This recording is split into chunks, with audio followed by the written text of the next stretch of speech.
The Princess Who Never Laughed. This is a Grimm Brothers story.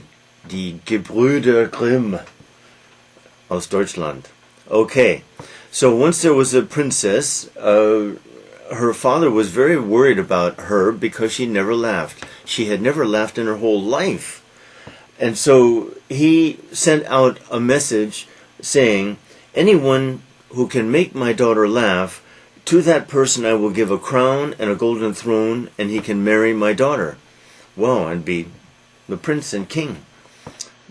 Men came from all over the kingdom, clowns, pranksters, joke tellers, funny people. They tried everything, and the story is amusing. They tried everything, but she never laughed. She just didn't find these things very funny. A boy named Peter was poor, lived out in the country a little bit. He heard the proclamation, and he thought, maybe I can make the princess laugh.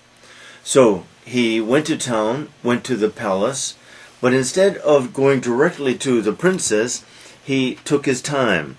He asked for work, was given a job in the kitchen, where he would basically haul wood, as we say, fetch wood for the fire, and fetch water from the river for the cook.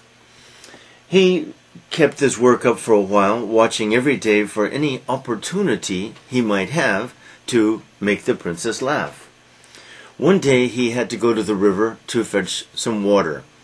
In the river, in his pail, he caught a large fish. Oh, interesting. Now he was on his way back to the palace when he met an old woman, mysterious old woman, and she was carrying a golden goose. He said, nice goose. She said, nice fish. Let's trade, she said. Why would I trade this nice fish for that golden goose? Because it has magical qualities.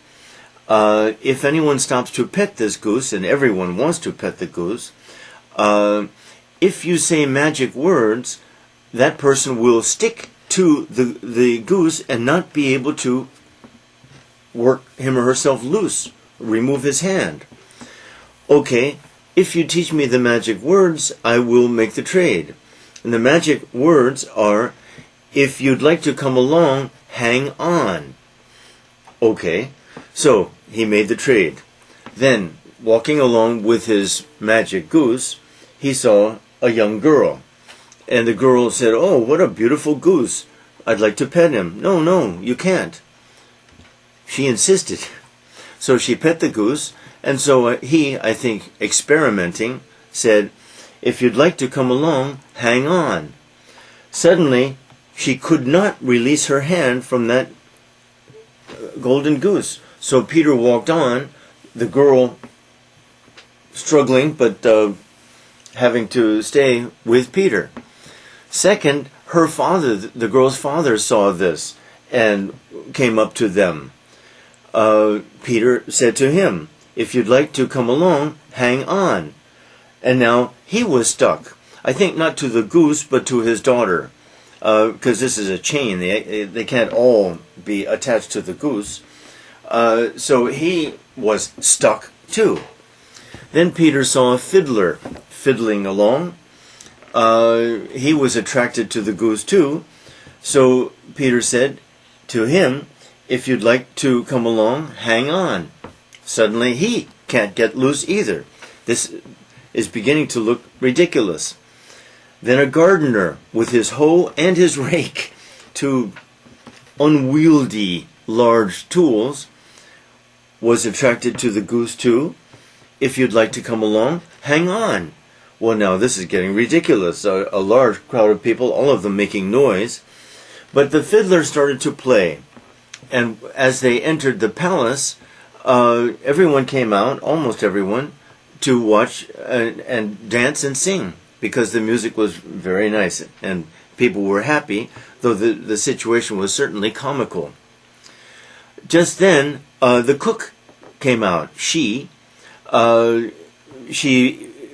couldn't help it. She was carrying a bowl and a spoon, and she had some flour on her nose.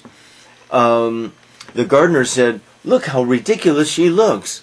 Oh, by the way, if you'd like to come along, hang on. So now she's stuck. "Look how ridiculous you look," said the gardener to the woman, the cook, with a flower on her nose. "Oh, ridiculous, huh?" She takes the spoon and hits the gardener. Now everyone is squabbling, everyone is shouting. Just then the princess came to her window and saw this scene, and it was so funny she started to smile, and Peter thought, she's going to laugh, it's just too funny. And suddenly she started laughing. She was laughing, and she laughed so hard tears came down her cheeks. The king himself came to the window and saw, and he found it so funny he too laughed.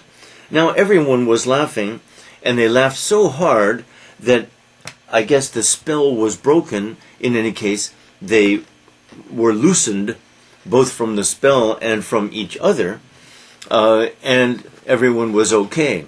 The king kept his word, gave Peter the crown and throne, made him the husband of the princess, and the two of them lived happily, of course, ever after.